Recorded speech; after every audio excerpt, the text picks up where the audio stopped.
We'll just jump right in. What did you do in the summer of 2020?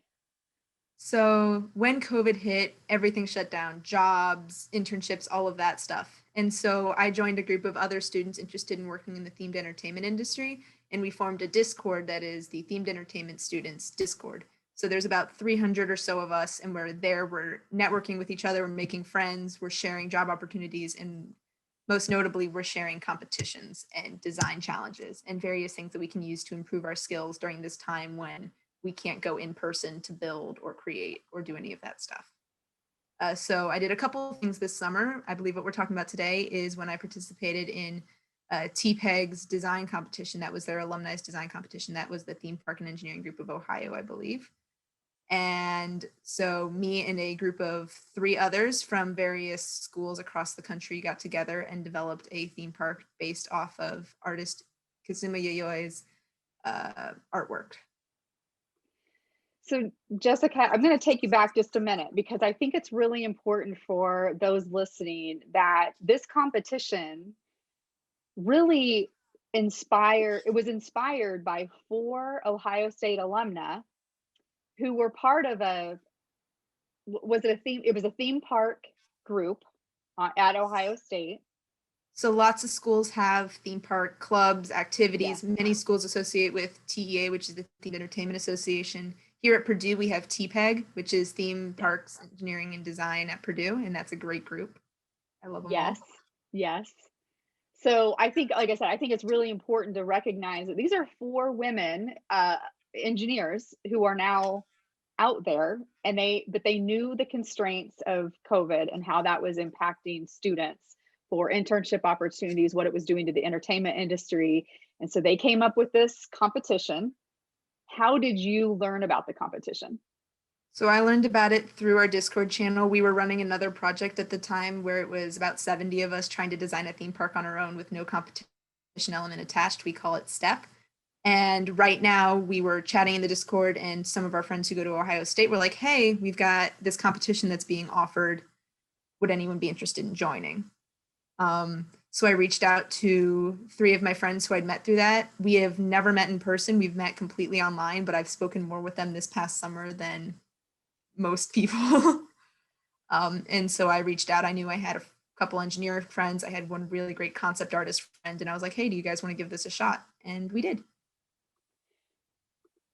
So I'm just going to read off. So your teammates were from Central Florida, Cal Poly. 2 of them actually from Cal Poly, but 2 different campuses, and yourself. Yes. How did that work for setting up your team? How did you guys decide who was going to do what? Who brought what skills? Because you just had finished up your first year engineering courses. Were you in 131 and 132? I was in 161 and 162. 161 and 162. So talk to me about what skills you brought in, how you guys all decided how to split this work up with people that you had never met other than virtually, right? And then maybe speak about, did you learn something from your first year engineering experience with the teaming? Because we're very big on teaming. How did that cross over into this very first project on your own outside of the classroom? So a big thing with this was that this was not the first thing we had done together. We had worked together on some small design competitions in the past, completely virtually. So we had already gotten past I knew D'Angelo was extremely good at concept art. I knew Eric really liked dark ride vehicles. And so from that, we had a Google Excel sheet. We had a Google Sheets, and we were able to be like, okay, here's what we want in the park. We want 2 restaurants, 2 main attractions, 2 shops.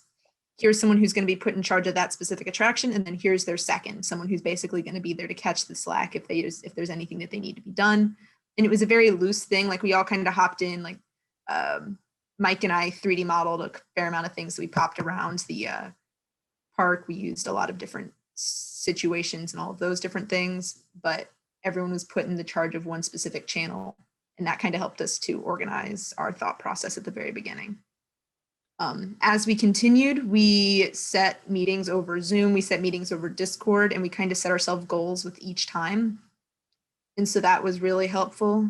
By setting ourselves pre-assigned goals and pre-assigned meetings, we were able to make sure that even if we weren't meeting in person, we would still be all at the same level when we did meet.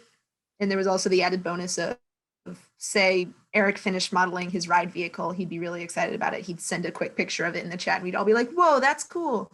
And so we were all able to keep up with each other pretty well through that. And how did that cross over from your classwork, doing team exercises, team projects? How did that cross over?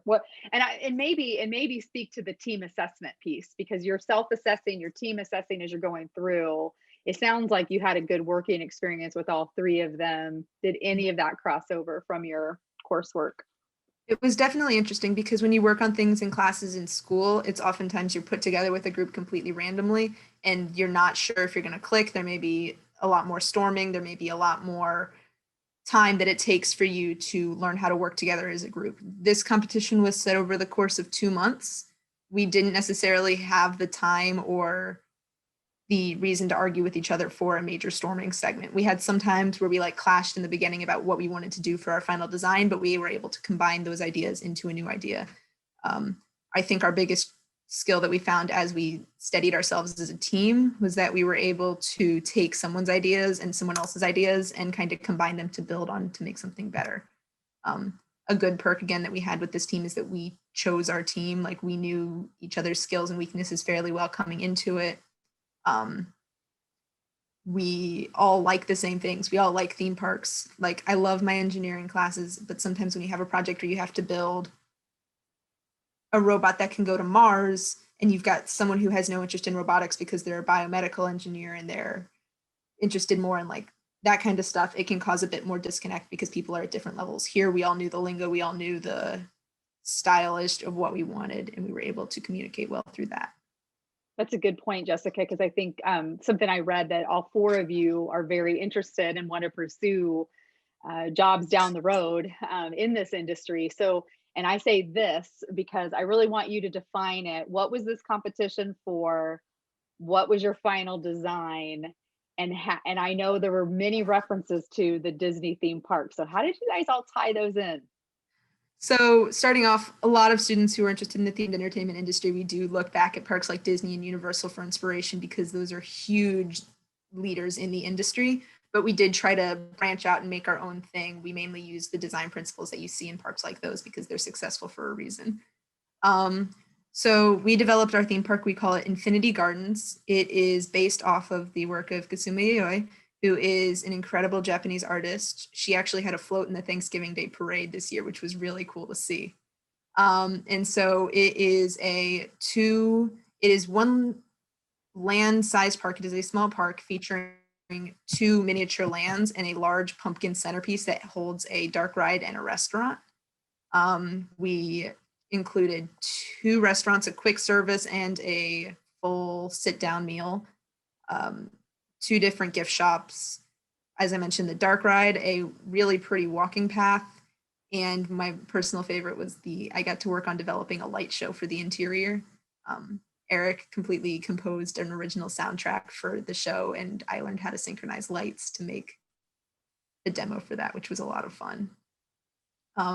The big thing about this project, beyond just building the park in itself and getting that kind of experience, working on the modeling, working on the rendering, working on the coding, all of that stuff, was that I got to work with these people. And you touched on it a little bit before. These 3, all of the people who I've met in these Discord, all of our competitors, because this one was a competition, I believe there were 14 teams. All of us, 20, 30 years down the line, these people are going to be my coworkers. And so it's really cool that I'm getting the opportunity to know and to work with them now. Such a great point. I still can't believe you're only a sophomore. This is you are just scratching the surface, but yet you're so far ahead. And just the experience alone, and the fact that you found something to do this last summer that really was that small step to your next big step to the next giant leap. So I have to say I'm really proud to hear all of this, because I just know that there just was so much heartache out there of what, students that were losing their internships, and you found a way around to really still learn, and recognizing that these are going to be your future colleagues. I mean, honestly, they're colleagues right now, right? You're probably gonna keep joining competitions with them, I'm assuming. And what I what it the experiences that you each drew, because like I said, there were several things throughout this article, and for those watching this, listening to this, definitely use the links to go out and read the full article, because it gets very detailed about the competition and what the winning competition was with this infinity, was it the Infinity Gardens? Infinity Gardens. Yes. Had all of you been to Disney multiple times? Can you now walk into a theme park and not be consumed by the design and just simply enjoy? Or how is that going to work for you guys? So share the experience, but then what's going to happen to you going back to any of these Disney parks when they open? So it's definitely funny. I know my friend Mike, literally, who was texting me this morning, he went to Disneyland to get like breakfast. Like, he's an annual pass holder. He lives there. Like, he goes all the time. Eric is at UCF, and he literally will like do his homework at Epcot. Um, but it's an interesting experience because it didn't come out of nowhere that we wanted to work in the themed entertainment industry. I think I've been wanting to work there since 6th grade, when I sat down in like my first like homeroom ever and wrote down on my little sheet what I want to be when I grow up. I want to design roller coasters. It's evolved past roller coasters. I don't like heights. I like dark rides, which are also really cool. But it's always been that kind of thing when you go to a park, whether it's Six Flags or Universal or Disney or SeaWorld, Dollywood, Indiana Beach. You always look and you see how the design integrates with this surrounding area, how it integrates with the specific audience that park is themed for. And you got to learn how to design for the location and for the theme. So like the Infinity Gardens, the prompt of the competition was, I believe that it had to take place in, I want to say Montana. It had to take place in a very like flat region that also had mountains behind it. And so we had to figure out how to create this very Japanese inspired park while still maintaining the fact that we were in the middle of a field in the US. And so that was actually one of the things that we struggled with throughout the competition, trying to balance those two things. But I think we figured it out in the end, and we were able to create a really cool experience. And you won the whole competition. So I always say, yes, you did a good job. You did a fantastic job. Speaking of that, go ahead. It was a really fun experience. And all the other competitors did absolutely amazing. After the competition was over, we all got on a Zoom call together and just presented to each other. Oh, that's so awesome. Oh my gosh. What were some of the examples? Of other teams? Uh-huh. So every single member of this competition had to base their park off of a various artist. Mm-hmm. And so you saw some, I remember there was one that had like paintbrushes that you would go around and you could paint different things with. I can't remember any of the other artists off the top of my head. I think there was a Salvador Dali park, which was really cool. It was just a really cool experience to get to see everyone else's designs. Everyone did such an amazing job. If somebody watched yours, your presentation, and they said, yeah, we want to do that, would you, I mean, like, is that the ultimate goal for you? What are your biggest takeaways from this, and what are the next steps after this? Yeah, so there are definitely all sorts of things. This was a great experience. There's, between this and some of the other projects I've contributed to this summer, it's been interesting to learn about how, like, when you're making a project like this, you can't adhere it to a specific kind of copyright, because then if you show it to a different theme park, they cannot accept it, because if they decide, oh, I want to make a theme park based on this, they could be like concerned with your additions. But I like developing theme parks. I like working on the big picture, and I like working on special effects, specifically when it comes to, like, if I had to pick one thing within a theme park to work on, I like that kind of stuff. I like integrating the special effects, the magic with the attractions themselves. That's always been something I've really interested in. So with special effects, then, if that's kind of what you want to contribute, or that's where you're very interested in, what at Purdue, what courses are helping you with that skill? So right now I'm taking a lot of my mechanical engineering classes, statics, dynamics, learning how to do various illusions. I say special effects, it's more like practical effects, okay. Where you have, if you've ever been on the Haunted Mansion at Disney World or Disneyland, they have the ghosts that you can see, and that's through a simple trick that the Pepper's Ghost effect that dates back to like the 1800s and that kind of stuff where it's like smoke and mirrors that I always think is really interesting. Other projects are still on, like I took a CGT class last semester and I've been doing some computer modeling since I think freshman year of high school. And so being able to do that has been really helpful because now I can picture things in a way that I couldn't before because I had a straight line with a ruler. But now this past summer, I was able to get my SolidWorks associate certification so that I have a bit more ability to work in that program. But yeah, in the future, hopefully this summer, some internships will be back on the market. There's still a lot of stuff going around. A lot of the major theme parks are still holding off on offering internships this summer, but there are some smaller ones that are still offering things. There are some other activities around that are happening. And I'm still a member of that Discord, and I hope I can join some other competitions, designer things in the future. Since this one, we wrapped up STEP, which was our big 70-person design project where it wasn't a competition at all. It was just all of us working together. I was a manager on that team. And then I also got together with some of the people from this team and we worked on Cal Poly's Rose Float competition that happened earlier this year. And so right now it's just a matter of learning how to design things, working with different people, working with different skills, learning how to work with people that can complement my skills, who can supplement my weaknesses, and who are all extremely incredible people. So if somebody that had interest also in this area, what's your biggest advice on how to get started? How do they start their first competition? Absolutely. So I'm always happy to introduce new people to TPEG, to TPEG, which is our theme park group here at Purdue. And we also have the Themed Entertainment Student Discord that I'm always happy to send anyone a link to if they want. It's a great group. We have any grade from freshmen to we have several grad students who are interested in working in the industry. Just reach out to other people who are interested.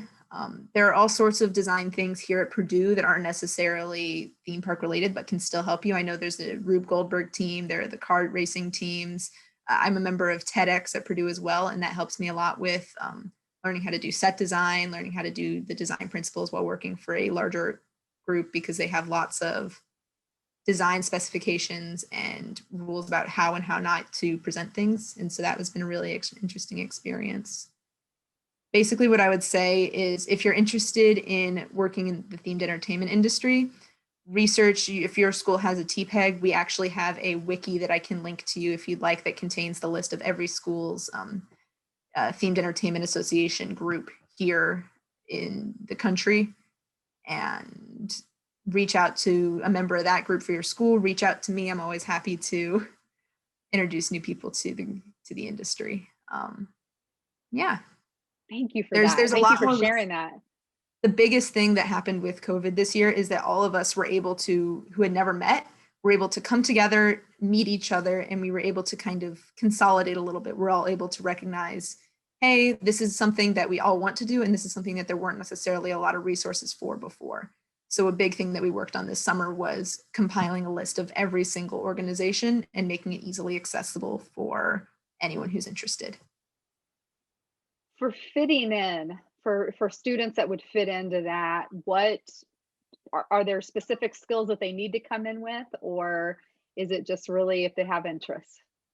Not at all. You can join if you have a passion about theme parks in general. We have concept artists, we have people interested in food development, we have engineers, we have designers, we have architects, we have all sorts of people interested in all sorts of things. But what ties us all together is that we're interested in developing for that live entertainment aspect. I'm sure there's a lot of students who are missing, they love it and they're missing the fact that these parks are not open right now. So it'll be fun. This will be a fun one for people to listen to kind of reminisce and think about their own experiences, and hopefully we can just get through this and get those parks back open. It's a tough time for everyone, but I'm excited to hear about what you've done during this time. I kind of want I want to switch gears real quick before we finish up here to find out. Obviously, you had a passion for this before you came to Purdue. How did you learn about theater engineering and multidisciplinary engineering? Because I don't know which one came before the other, what you learned about it, but how did you make it to Purdue? And is this something that you were going to pursue through another school had you not known about multidisciplinary or theater engineering? Yeah, I think the funniest thing about me coming to Purdue is that I visually remember my first tour here. I remember everything feeling off. And looking back on it now, I realize that was me like feeling some kind of belonging here. But at the time, I was like, this feels different than every other school I've looked at. I'm going to take it off the Common App, which I actually did for about a week before putting it back on. And now I'm here. And when I started, I was looking into mechanical engineering because when you're going into a park, like when you're going into an industry like themed entertainment, mechanical is always a very good bet. You have lots of roller coaster designers, lots of attraction designers, lots of very specific things to that mechanical is a great way to look into that. But when I was at some of the tours at homecoming, at my own classroom would have like different speakers come in for different majors to talk to us about, hey, this is a really cool program. And that's where I heard about theater engineering. I heard about theater engineering first, and then multidisciplinary engineering was something I researched once I'd heard about theater.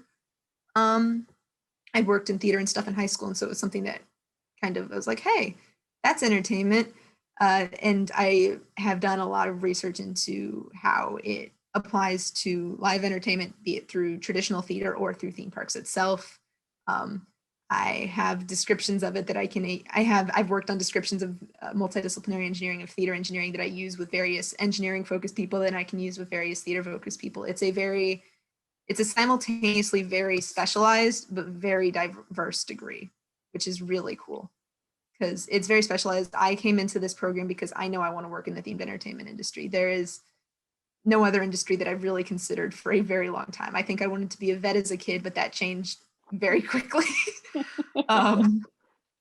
But yeah, I knew I wanted to go into this industry. So being in that specialized field really stood out to me. But I also know that being as a member of this field leads me open to develop in a more design focused way, it leads me to think in an engineering focused way, and it leads me to kind of combine those two sides of the thought process.